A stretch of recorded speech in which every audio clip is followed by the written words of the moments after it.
chamacas, ya estamos en Debatitlán y ustedes lo saben, estas semanas siempre han estado ocupadas. Estoy hablando de estas semanas desde el 1 de diciembre. Es más, no. Desde el 1 de julio del año pasado, la actividad no ha cesado, no ha bajado, no merma. Se merman otras cosas, pero la actividad está en su punto. Y los temas también. Y ya estamos en Debatitlán dando la bienvenida a este tercia de haces. Emilio Lezama, ¿cómo estás? Muy contento de estar aquí con ustedes nuevamente. Gracias por estar, hermano. No, gracias a ustedes por levantarse a estas horas. Pues nada más por ti, hermano. Para estar conmigo. Exacto. Julio Hernández López, ¿cómo estás, hermano? Muy bien, querido Broso, aquí en esta nada mermada mesa. Eso, sí. Mauricio Merino, bienvenido otra vez. Gracias, querido Broso. Un Oigan, placer. tenemos los temas, están candentes. Lo de Baja California, Jaime Bonilla acaba de decir que ampliar su periodo solo se trató de una corrección, pero si es necesario ir a juicio ante el Tribunal Electoral, con mucho gusto él lo hará, ¿verdad? Sí. Está ese tema, está el tema de Juan Collado, que estaba comiendo con Carlos Romero de Champs. ¿Quién se tiró al suelo? ¡Ah, imagínate! Se tiró bajo la mesa para que no lo detuvieran y le tuvieron que decir, levántese, la bronca no es con usted. ¿Te puedes imaginar esa escena? Así es. Que están viendo que llega la chota. ¿Te puedes imaginar? Lo primero que dice Juan Collado, me imagino, es: tranquilo, Carlos, yo estoy aquí. Sí, claro. Hay una caricatura donde se ve en un conjunto como de una cárcel con sus rectángulos con barrotes y de un lado sale un globito con el diálogo que dice un abogado, mi abogado, quiero a mi abogado, y del otro lado el globito que dice aquí estoy. ¿Sí? Claro. Y bueno, ese tema también es enorme y puede dar para tanto. Depende de la vocación que tengan las investigaciones, pero bueno, hay es inimaginable lo que... Puede ser una peña de asuntos que puedan ver hasta nuestros nietos. Sí, porque además yo lo que me preguntaba ayer con lo de Juan Collado es, generalmente este tipo de investigaciones empiezan desde arriba y das con figuras como las de Juan Collado, que lleva una constante de muchos años, llegue quien llegue. Ellos se mantienen ahí, tienen una agenda de clientes impresionante, unos casos que nadie quiere tomar si no son ellos, pero generalmente llegas desde arriba y te encuentras con ellos. A lo mejor ahora también se puede poner muy interesante empezar desde ellos, a ver qué tan arriba quieres llegar, porque todos los peldaños deben estar ahí. Otro tema que les haya dado sed. Ursúa. Hacienda. Bueno, que de ahí se desprende todo, finalmente. Que coincidentemente, después de lo de Ursúa, se viene toda esta acometida en la cual viene la detención de Juan Collado, que implica a los exocupantes de la silla presidencial, a Peña Nieto y a Carlos Salinas, que son señalados luego en el expediente de este empresario Sergio Humberto Bustamante, y luego ayer el rumor en la noche de la detención de César Duarte, que sería otro asunto que implica también a Peña Nieto, a Mario Fabio Beltrones, a Luis Videgaray, en el asunto original de toda esta transacción que se hizo en Chihuahua con dinero enviado para financiar campañas electorales priistas, y que como excepción hoy la Suprema Corte ha reconocido que en asuntos de la índole del fuero común, del fuero estatal, sí se podría investigar a un personaje como quien ocupó la silla presidencial, en este caso Peña Nieto, todo a partir de que renunció Ursúa. Hubiera sido una secuencia de campanazos impresionante si después de lo de Ursúa se suma lo de Collado y se hubiera remontado con César Duarte. Hubiera sido la semana de los campanazos. No fue así, se rompe la secuencia porque finalmente no capturaron a César Duarte en Italia como se había dicho, pero hubiera sido una secuencia. Ahora, la carta. Ya, o sea, hemos conocido cartas a lo largo. La cosa epistolar es un universo maravilloso en la historia de México. Pero la carta de Ursúa, Mauricio, durísima.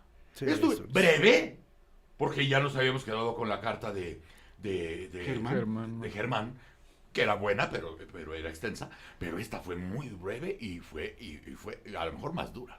Sí, hay 3 cosas, ¿no?, que a mí me parecen particularmente relevantes. Una es, son acusaciones directas. Una, estar tomando decisiones graves, importantes de política pública, dice Ursúa, le dice al presidente, sin evidencia.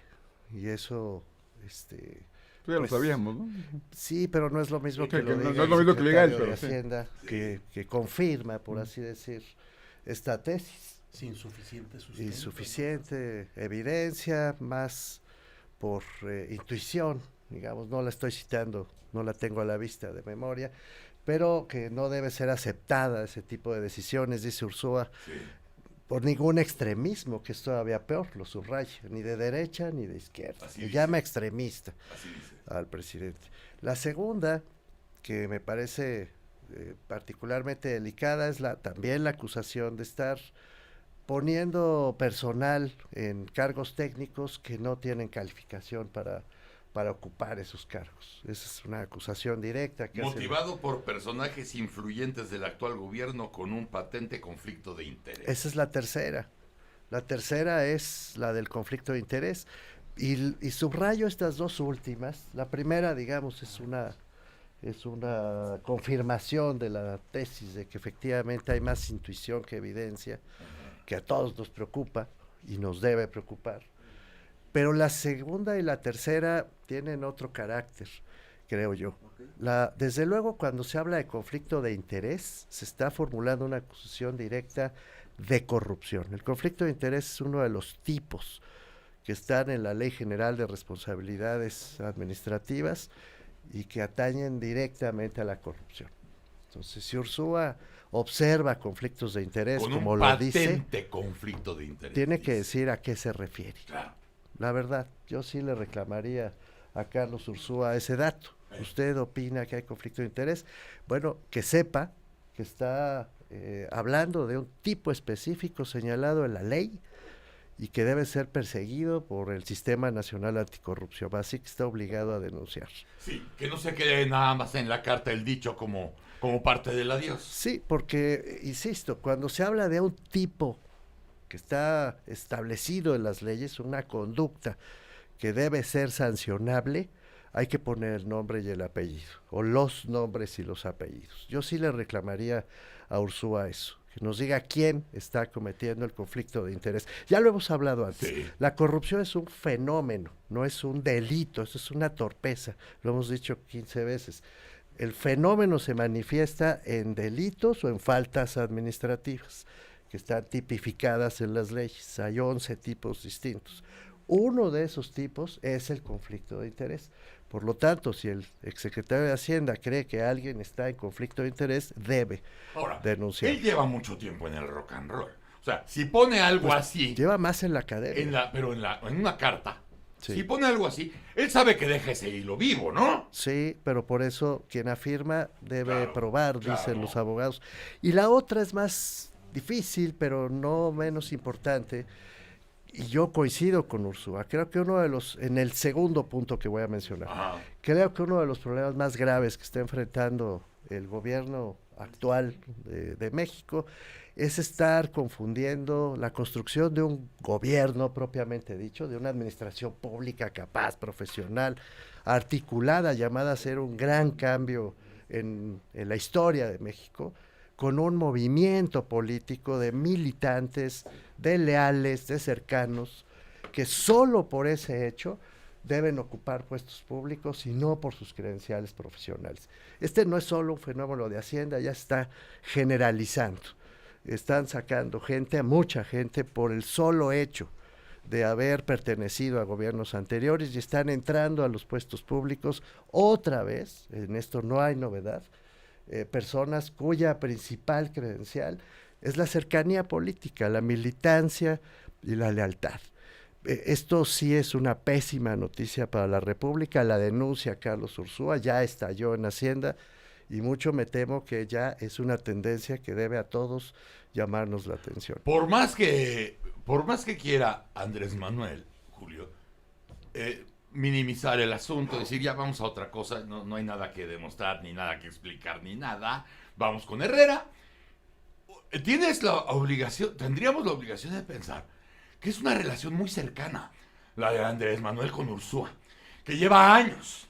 Él dice en la carta que muchas de estas cosas él las dijo y que no lo pelaron, pero uno tiene que imaginarse el tira y afloje entre ellos dos, porque además, pues, la cartera más importante que puede tener un gobierno es la hacienda pública, ¿no? Entonces, ¿te imaginas el grado a que llegaron las cosas? Porque finalmente, de lo que decide hablar en la carta, pues te deja el mensaje de que la cosa está de la fregada, está mal, y si está mal en Hacienda, pues debe estar mal en otros lados.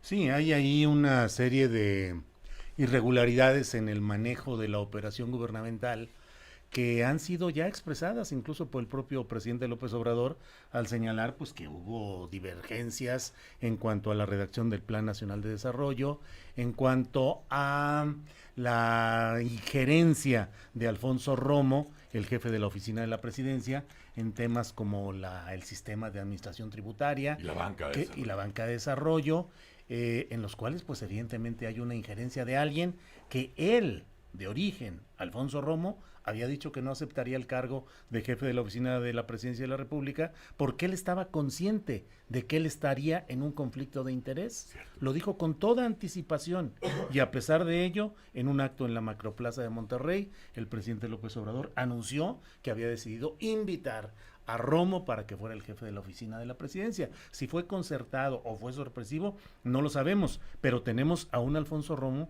que él, por su propia voz y declaración, había dicho que él no quería estar en un cargo porque estaría en un conflicto de intereses. Y te puedes imaginar el asunto de la austeridad, de recortar los presupuestos, sí, o de no dejar salir la lana. Uno podría pensar, bueno, a lo mejor Alfonso Romo también con la urgencia que tiene, con el vínculo de los empresarios, que le están diciendo, oye Alfonso, nos dijiste que esto iba a empezar y no ha empezado, y que él dijera, bueno, entonces, ¿por qué no por medio de la banca de desarrollo hacemos el nexo con los empresarios para que pueda haber derrama del lado del gobierno e inversión por parte de los empresarios? Y Ursúa diciendo, oye cabrón, pero lo de la banca de desarrollo también juego yo. Sí, ahora, aquí lo que me parece a mí que es una lectura política que me parece que es de lo más interesante, es el hecho de que López Obrador dobló la apuesta, redobló su decisión, impuso a un secretario nuevo, un secretario de Hacienda, que sin lugar a dudas está más supeditado a su voluntad que el anterior. Es decir, Arturo Herrera, pues es el subsecretario de los desmentidos, ahora convertido en titular, aunque curiosamente eso le da un margen mayor de operación y de maniobra, debido a que resultaría muy costoso a estas alturas que un segundo secretario de Hacienda renunciara en cierto momento. Pero López Obrador reforzó su idea de que el presupuesto va para actividades sociales y asistenciales, que va contra la política neoliberal, que va contra el sistema anterior de ejercer el dinero público para determinados fines. Es decir, su discurso, su actitud, su postura, su apuesta política la redobló, no cedió ante la presión, no se dejó llevar siempre, por la presión, ¿no? Inmediata. Siempre lo hace, pero ese es su escenario favorito. Y por otra parte, pues comienza todo este proceso político que tiene como personaje al abogado penalista Juan Collado, pero tiene como destinatarios políticos finales a sus adversarios históricos colocados en los dos extremos del abanico. El villano favorito, Salinas de Gortari, siempre repudiado y siempre acusado, y del otro lado, Enrique Peña Nieto, el facilitador de la transición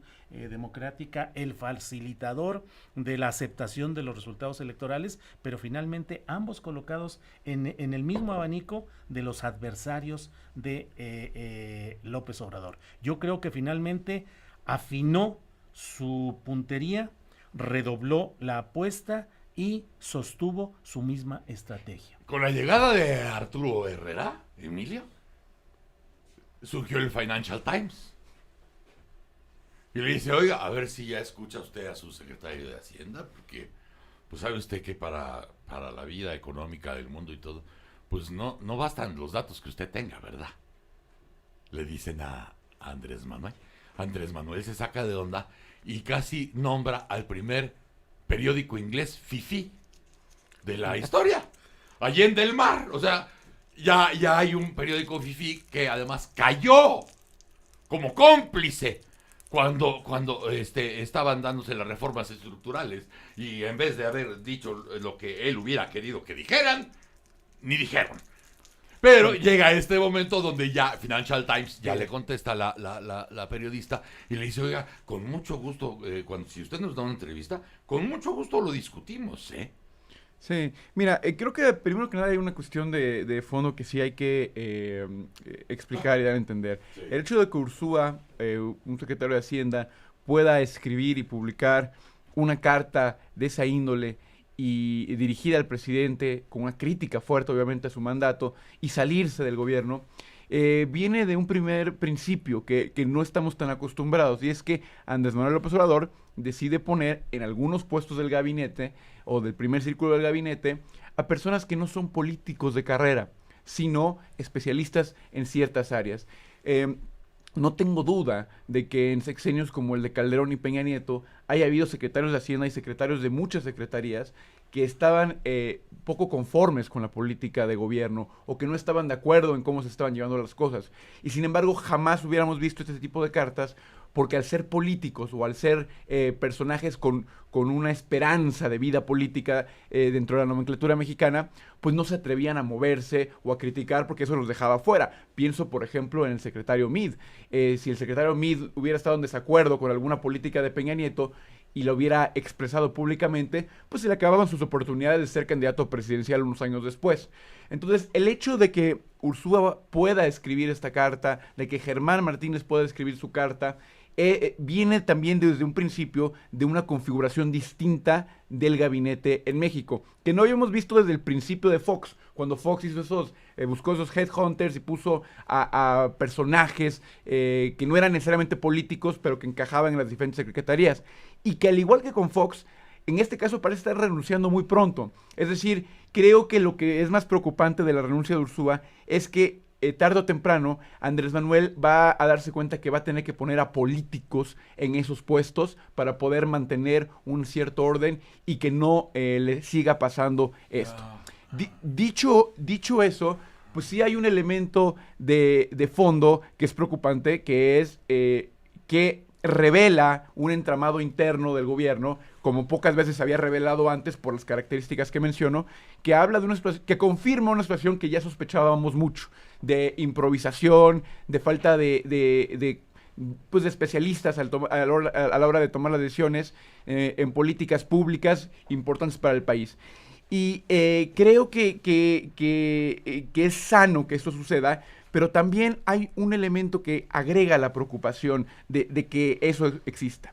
Y es que a lo mejor ingenuamente muchos pensaron que al salir la carta de Ursúa, a lo mejor el mismo Ursúa lo pensó, al empezar a ver una cierta presión política, incluso de algunos pensadores o académicos o periodistas cercanos a la 4T, decir, oye, esto es preocupante, y de la prensa internacional, Andrés Manuel repensaría y a lo mejor recalibraría sus políticas públicas y ajustaría y diría, bueno, quizás sí tenemos que hacer caso a esta carta.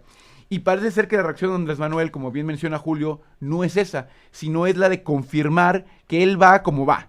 Independientemente de Ursúa, no le interesa lo que dice la carta, lo desestima, no le parece que sea relevante, no cree que sea real lo que se está exponiendo y simplemente cree que Ursúa no entiende su nuevo modelo de país, que Ursúa es un neoliberal.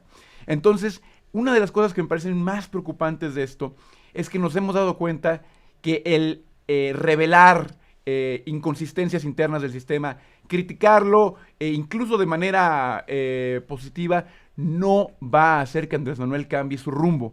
Y entonces tenemos que pensar en qué estrategias vamos a hacer para poder llegar a un presidente que parece ser no responde a ningún estímulo más que el del voto popular.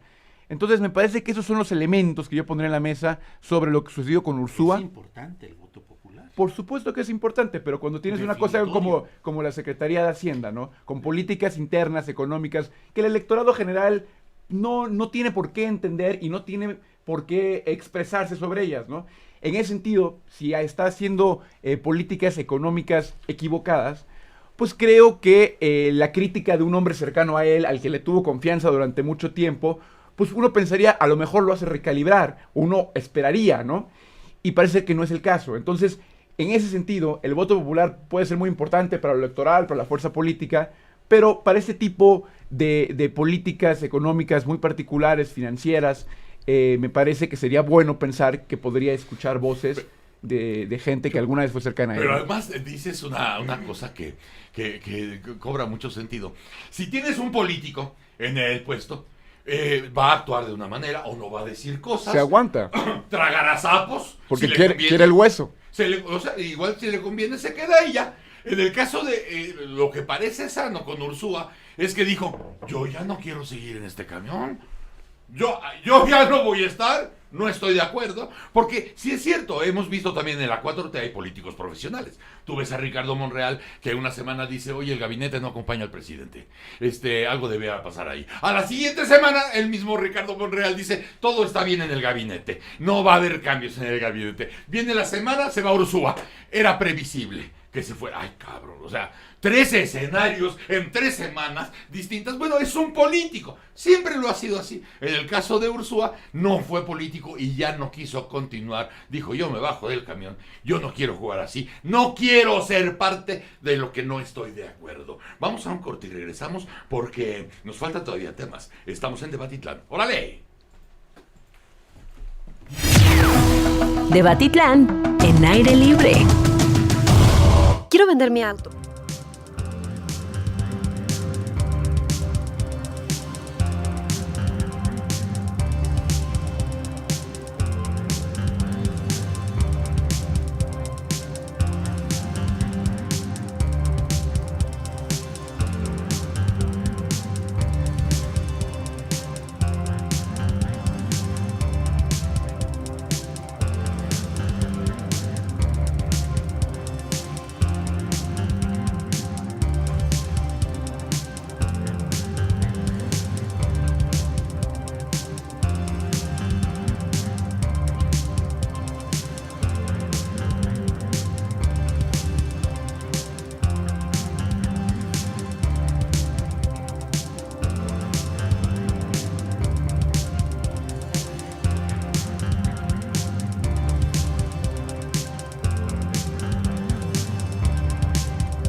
Regresamos, niños, empezamos con el secretario de Hacienda.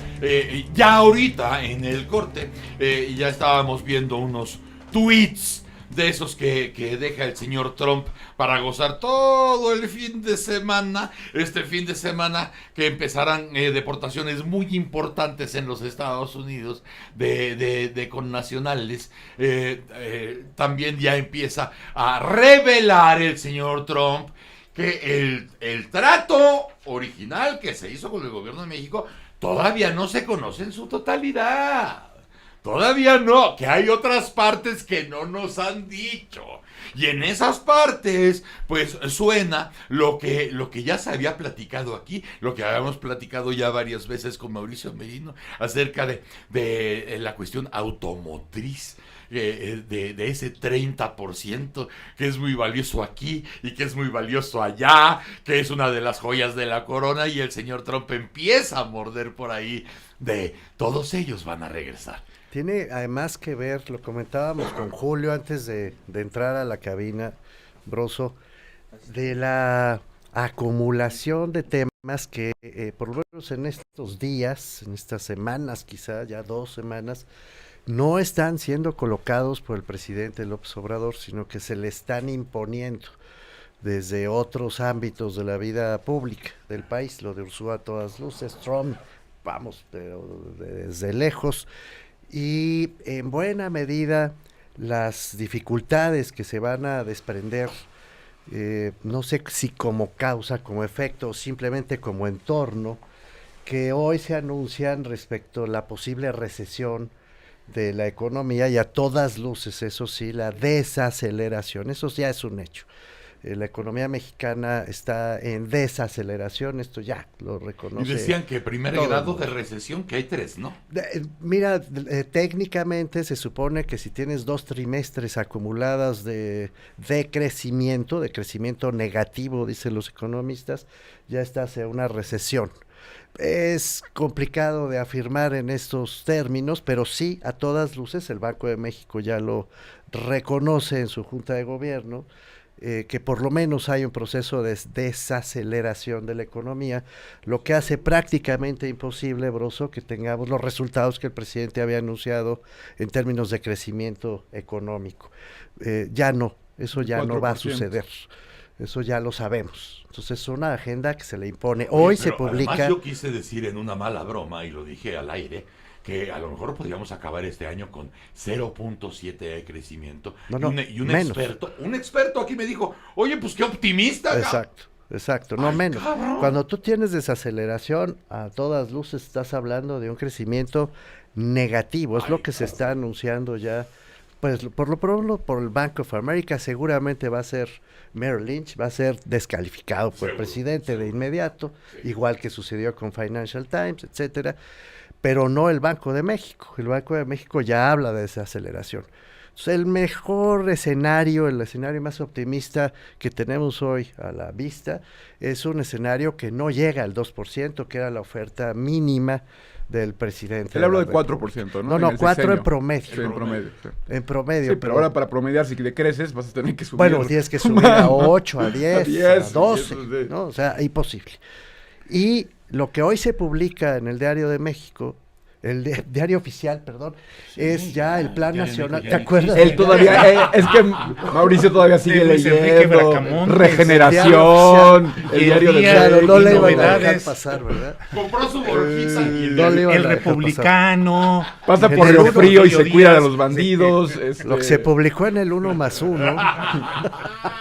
Ese todavía sigue, lo que queda. Todavía queda algo. En el Diario Oficial es el Plan Nacional de Desarrollo, que por cierto fue uno de los diferendos con el secretario de Hacienda, lo confiesa el presidente, pero dice algo mucho más que pasó más o menos inadvertido y que parece a mí particularmente grave, que es que cuando el secretario de Hacienda le entrega el Plan Nacional de Desarrollo, que ni se aprueba ni se publica, no se aprueba en el Congreso y no se publica en el Diario Oficial, entonces el presidente, dice él, el presidente entra directamente a redactar él lo que hoy se publica en el Diario Porque Oficial. Le pareció continuista. Porque le como parece si se lo hubiera escrito Mid o Carstens, esta gente. Y en cambio, lo que se publica ya formalmente como Plan Nacional de Desarrollo, es un manifiesto político. Sí. Sentimientos de la nación Que macuspana. no corresponde en lo más Sí. mínimo con la realidad que estamos News. viviendo.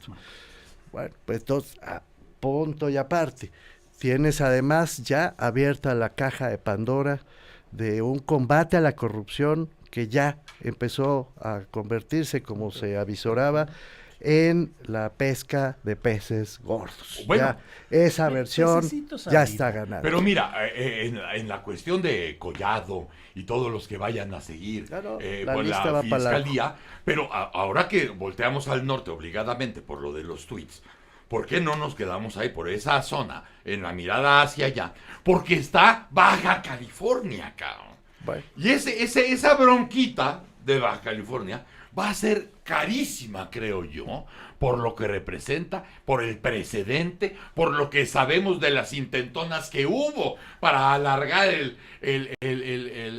mandato de quien ganara, en este caso Bonilla, y lo que se asegura de los dineros que se repartieron entre los diputados locales para que se dieran su voto y se diera el capricho del taimado señor Bonilla, que tiene una historia muy interesante. Sí, yo quisiera, sin embargo, cantar, vamos a cantar. Maracas. Maracas.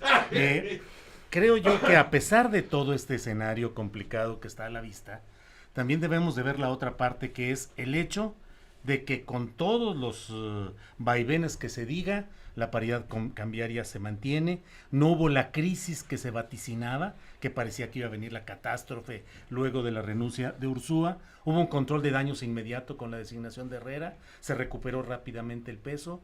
Me parece además que en la política que está manejando López Obrador, es una política de adosamiento del gobierno mexicano al gobierno de Estados Unidos, con una especie de ayuda mutua, nosotros ayudando a lo electoral y a lo migratorio, y pareciera que también hay una especie de comunicación interna entre los dos gobiernos que mantiene al mexicano con la expectativa de que las cosas en lo económico no se hundan en la medida en la que pueda ser ayudado por el propio Donald Trump. Por otra parte, me parece que no hay que perder de vista el hecho de que el famoso tigre social pero ¿estás de de la acuerdo que insurrección... el crecimiento no va a ser el prometido? Sí, desde luego, los números son irrefutables, no hay ninguna duda de eso. Sin embargo, me parece a mí que hay otro proceso que también debemos de ver. El liderazgo político de López Obrador no ha decrecido, se mantiene en términos de una popularidad aceptable, por un lado. Por otro lado, sigue manteniendo un señalamiento cotidiano de asuntos, de temas y de tendencias con su conferencia mañanera, con sus mítines de fin de semana, y en ese sentido se mantiene todavía como un líder social vigente, y la amenaza del tigre social ha sido una amenaza que combatió e hizo a un lado en su momento las tentaciones del fraude electoral el 1 de julio del año pasado, y en este momento también debe preocupar a los empresarios, a los grandes capitales y a Estados Unidos el hecho de que ese tigre social, fortalecido cotidianamente por un presidente que está encima del discurso, de la promoción y sobre todo del reparto asistencial para su clientela electoral, se mantiene ahí firme, y cuidado con que se pretenda desestabilizar o descarrilar a México, porque entonces sí nos convertiríamos en un problema no solo económico, no solo político, sino social. Ahora hay que cuidar que el tigre no le dé hambre. Porque sacaron a pasear al tigre, y lo sacaron a pasear bien, en el posible escenario que quisieran chingarse las elecciones, que además la realidad fue muy generosa con todos nosotros por la distancia que había, no solamente en las encuestas, sino ya a la hora de la elección, una distancia suficiente, ¿no? Como para que todo el mundo respirara tranquilo. No había manera de meter tensión y presión, pero ahí se paseó el tigre. Ese tigre a estas alturas también necesita carnita. Claro, el tigre tiene hambre. Necesita hueso. El tigre tiene hambre y va a seguir teniendo hambre. Aquí lo importante es hacia dónde va a tirar las tarascadas. Y las va a tirar contra quienes están creando esta situación, y no contra quien les ha dicho y les sostiene que es por culpa de esos capitales y de esa mafia. Decía la señora Yeiscol. Decía, es que cuando sacas a los pobres de donde son y los llevas a la clase media, ya no se acuerdan de dónde vienen. Ya no se acuerdan. Entonces es mejor que estén en donde están porque saben cuál es su raíz, cuál es su identidad. Y dices, bueno, pues a lo mejor el tigre a ese nivel, pues si lo quieres mantener ahí, a lo mejor no va a arañar cuando quieras. Bueno, pero Jade Cole es un accidente de la política, un accidente menor, absolutamente efímero. Digo, no, aquí el punto es López Obrador. López Obrador sigue siendo líder social fuerte, con capacidad de movilización, especialista en crecerse en los conflictos y con una capacidad hoy de administrar su capital y su movilización, inclusive más en un escenario de dificultades y de problemas que habrá de endosar a sus adversarios. ¿No hubiera sido recomendable en este caso de López Obrador que nos muestras que hubiera condenado lo de Baja California?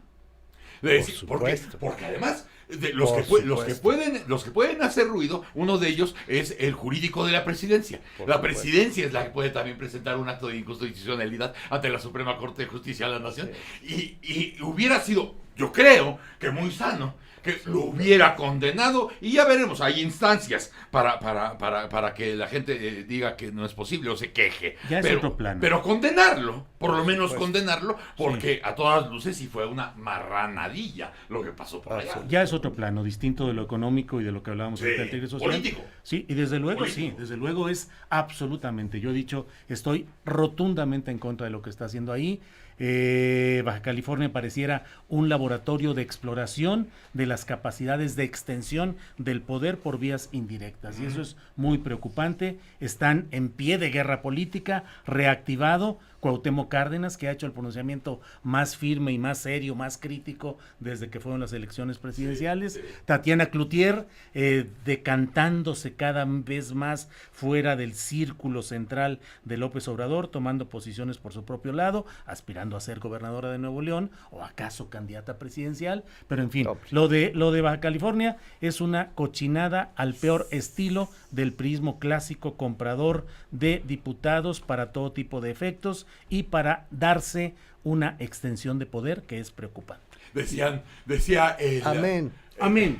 Decía el diputado que llevó la iniciativa. Es que, o sea, porque además le dijeron, oye, están acusados de que recibieron dinero. Dicen que hasta 1 millón por cada uno, una cosa así. Y entonces decían, no, es el clamor popular. Ese clamor, esa es la gente, y nosotros lo único que estamos haciendo es llevar el clamor popular de la gente. Somos los representantes de ellos. Oiga, pero no se da cuenta del peligro que significa el precedente peligrosísimo. ¿Qué es esto? No, nosotros nada más estamos cumpliendo con la gente, y ya tenemos noticias de que hoy empieza la expulsión de los diputados panistas. De 9 exactamente. Ya está planteado para que empiece el día de hoy. Sí, pero justamente, ¿no? En un ambiente donde hay mucha incertidumbre, donde los mercados nacionales y los mercados internacionales están volteando a ver a México con muchas dudas de lo que está pasando. Acaba de renunciar el secretario de Hacienda. Lo que es muy importante, ¿no? O sea, el símbolo que da Andrés Manuel al decidir no abiertamente condenar lo que está pasando en Baja California es una vez más una muestra de que Andrés Manuel no entienda que él he dicho de que hay que saber perder algunas batallas para ganar la guerra. Y eso creo que ha sido la constante de su gobierno, que en este afán de transformar la manera en cómo se hace política en México, de construir un estado de bienestar, un estado más justo, no ha entendido que hay batallas que va a tener que perder, y las va a tener que perder no para contentar a los otros, sino para poder realizar su proyecto. Y una de esas batallas tiene que ver con entender que factores como la economía son importantísimos para su proyecto, porque si no hay crecimiento económico, ¿de dónde va a haber dinero para todos sus proyectos asistencialistas?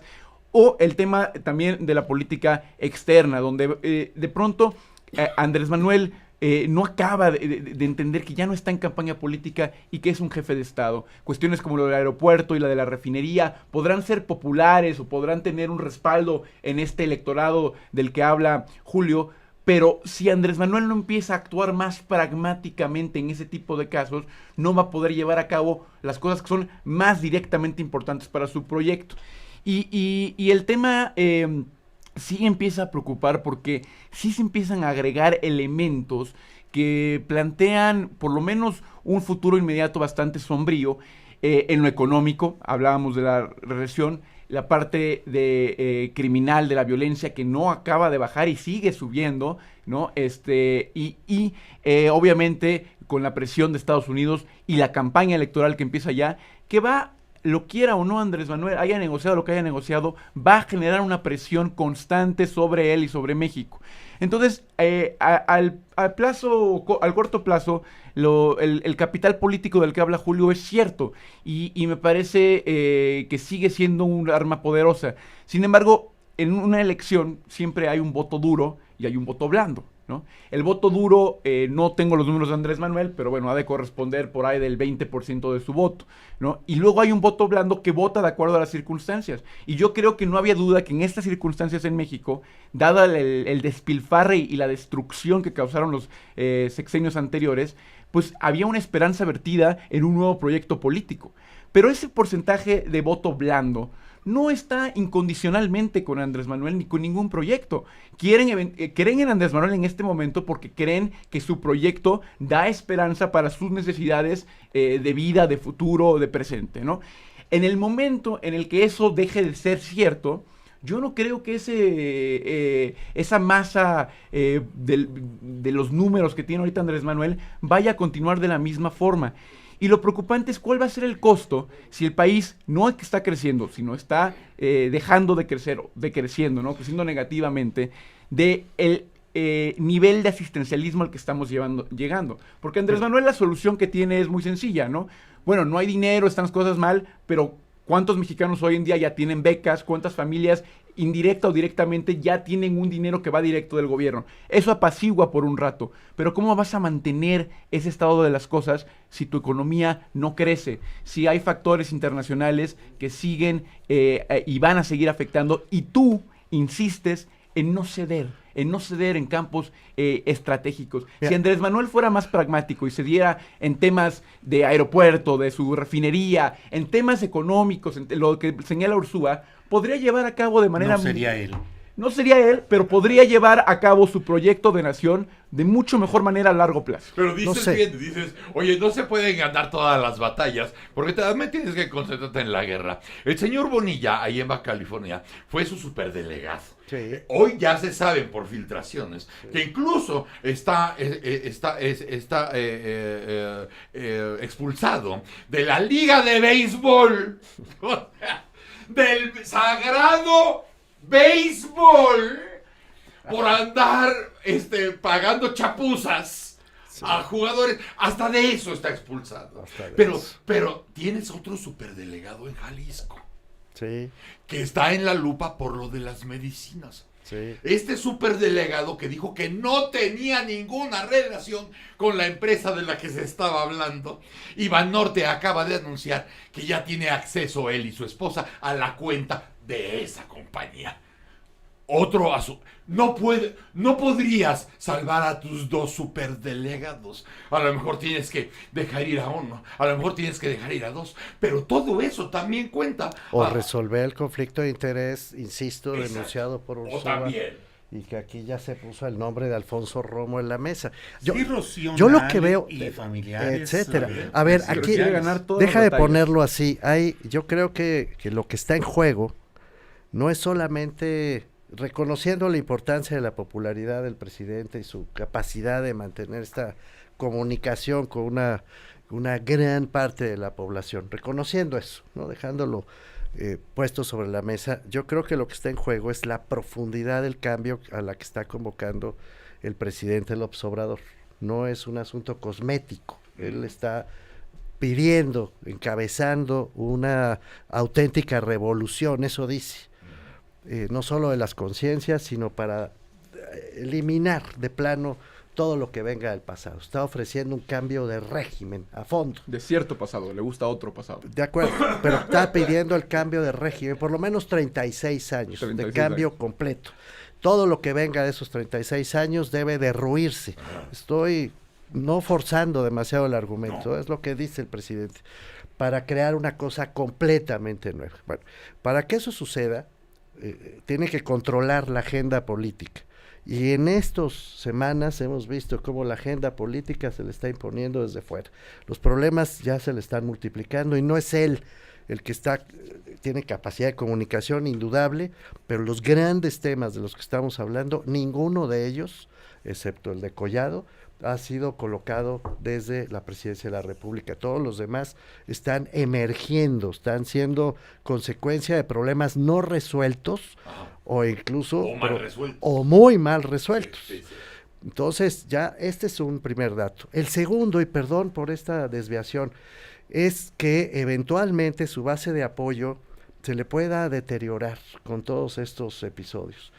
Ahora que se ha rememorado los 80 años del exilio republicano español en México con tanto afecto, ha sido un buen momento para recordar que la República Española, ese episodio glorioso de España, no solo cayó por el fascismo, no solo se derrumbó por la emergencia de las potencias que estaban empujando a Franco y a los rebeldes nacionalistas de España, sino por las rupturas internas de la propia República.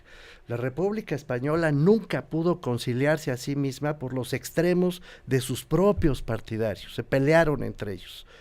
Acabaron matándose literalmente en Barcelona entre los propios matices del anarquismo, el socialismo, el comunismo, las izquierdas republicanas, y desconociendo a la mismísima República Española, que creó en este sentido las condiciones para su derrota y para todo lo que vendría después. Lo pongo como ejemplo con alarma, porque no es improbable que el deterioro de las circunstancias con las que está gobernando hoy Andrés Manuel López Obrador, con el tono feroz de su discurso, es feroz el discurso del presidente de la República, en un momento dado acabe deteriorando no las encuestas, sino su propia base de apoyo. Entonces sí, creo que el proyecto entraría en un gravísimo riesgo. López Obrador tiene un voto duro de alrededor de 15 o 16 millones de votantes que son frecuentes en las elecciones presidenciales. Una fuerza no menor, cada vez tiene el control del poder legislativo, cada vez tiene más gobernadores, cada vez está mermando más los flancos de los partidos que podrían serle adversos. El ejemplo está justamente en Baja California, donde fueron capaces de infiltrar, de comprar o de lo que quieras a todas las fuerzas. Decir, el tigre emerge desde adentro, no desde afuera. Sí, el tigre en estos momentos es Marcelo Ebrard, es Ricardo Monreal, es la elección interna de Morena, pero todo eso nos muestra que no hay una oposición que hoy pueda capitalizar los presuntos o reales errores de López Obrador. Que existe hoy una anemia absoluta e una incapacidad de cualquier fuerza política o personaje para pelearle el escenario, la fuerza y la capacidad de movilización a López Obrador. López Obrador, enfrentado a una crisis económica derivada de todos estos factores, tendrá discurso, movilización y causa para seguir siendo lo que es hoy. Hoy es un presidente en campaña, porque justamente hasta el interior de Morena se está discutiendo ahorita el hecho de que ganaron las elecciones pero no ganaron el poder, que llegaron a la silla presidencial pero no tienen el control, y por eso López Obrador está volcado en las calles, porque sigue activando a su base social ante cualquier eventualidad crítica, pero no tiene oposición. El único personaje político vigente y fuerte hoy sigue siendo López Obrador con su partido personal, Morena. Y es el único que se puede meter gravemente el pie. Que viene a colación por lo que decía Mauricio. O recuperarse. Todos los problemas o recuperarse. Están saltándole. Sí. Como lo de la Policía Federal, por pero ejemplo. No necesariamente. No se calculó bien. Bueno, tiene un costo. ¿Pero qué pasó? Puede recomponerse, pero... ¿En qué quedó? No pasó nada. Pero, bueno, no. ¿Cuál es el costo? Le abrieron el telón a Felipe Calderón. ¿Y qué pasó con Felipe Calderón? No, que no pase nada. Perdido. No, que no pase nada. Por eso, pero ¿cuál es el costo político que tuvo? Que Durazo ya no va a durar menos. Durazo. De acuerdo, es un elemento pero Julio, menor. ¿qué tendría que ser para recomponerse? Eso sí me interesa. ¿Qué tendría que pasar para que se recomponiera? ¿Cuál fue el costo político de la Policía Federal? Bueno, ninguno. No pasó a mayores, afortunadamente. No pasó nada. No pasó a mayores, pero le abrieron un hueco que no era necesario. necesario Por eso, pero- al expresidente que ahora quiere Pero ser recordemos diputado. los términos Tampoco en sabemos los cuales, todavía, Julio. recordemos los términos en los que se exageraba ese momento de la Policía Federal, una insurrección, se van a venir encima, la división. Felipe Calderón, no pasó nada y Felipe Calderón solo quedó exhibido como un personaje menor que ni siquiera Políticamente en una hablando, así es. circunstancia. Sí, Desde el menor punto no de vista de la físicamente. violencia, de la Quedó capacidad de exhibido. contenerla, sí hay un daño. La Guardia Nacional no nace con la misma potencia. Sí, nace, No, sí, claro, nace chueco claro, el niño. claro, sí. Falta ver cuál es Nace la chueco el consecuencia niño, y de entonces la Guardia tendremos que Nacional. ver, por ejemplo, como decía Mauricio, vamos a ver cuál va a ser la tarifa de los primeros daños colaterales. Pero el chiste es ¿Te no acuerdas magnificar. de hace 12 años? El chiste es no magnificar, porque si no, se convierte en una caja de resonancia de excesos y de apariencias Sí. que en el fondo no tienen los resultados que se están previendo, que eso está pasando actualmente.